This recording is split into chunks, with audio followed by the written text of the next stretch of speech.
बहुत दूर पहाड़ों के पीछे एक जादुई जंगल था जिसे लोग उड़ता जंगल कहते थे। यह जंगल खास इसलिए था क्योंकि यहाँ के जानवर जमीन पर नहीं, आसमान में उड़ते थे।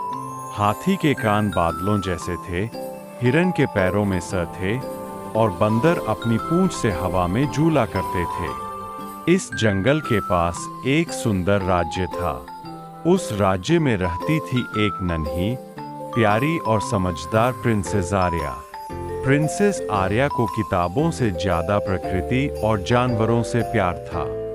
वह अक्सर महल की खिड़की से उड़ते जानवरों को देखती और सोचती, काश मैं भी इस जंगल को करीब से देख पाती। एक दिन अचानक आसमान में हलचल मच गई।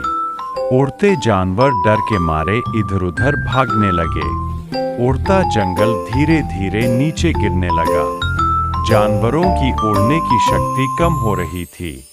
उसी समय एक उड़ता हुआ तोता प्रिंसेस आर्या के पास आया और बोला, प्रिंसेस, हमारे जंगल का जादुई क्रिस्टल टूट गया है। अगर वह ठीक न हुआ तो हम उड़ना भूल जाएंगे। प्रिंसेस आर्या बिना डरे बोली, मैं तुम्हारी मदद करूंगी। तोता उसे अपने पंखों पर बिठाकर उड़ते जंगल में ले गया। वहां प्रिंसेस ने देखा, एक उड़ता हाथी दुखी होकर रो रहा था, पंखों वाला शेर अपनी ताकत खो रहा था और बंदर जमीन पर गिरने लगे थे। जंगल के बीचों बीच एक टूटा हुआ चमकता क्रिस्टल था। पास में लिखा था, यह क्रिस्टल सिर्फ सच्चे दिल और दया से ठीक हो सकता है। प्रिंसेस आर्या ने आंखें बंद की, हाथ जोड़कर बोली, मैं इस जंगल को बचाना चाहती हूँ क्योंकि हर जीव उड़ने का सपना देखता है। उसके दिल की सच्चाई से क्रिस्टल चमकने लगा। अचानक तेज रोशनी फैली और क्रिस्टल फिर से जुड़ गया। जंगल दोबारा उड़ने लगा। हाथी खुशी से उड़ने लगा, हिरन हवा में दौड़ने लगे और बंदर हंसते हुए आसमान में कलाबाजियां करने लगे।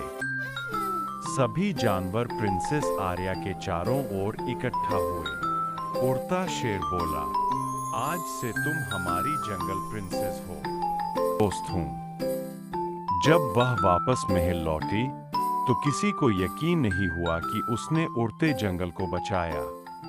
लेकिन हर रात जब आसमान में पंखों की सरसराहट होती, प्रिंसेस जान जाती।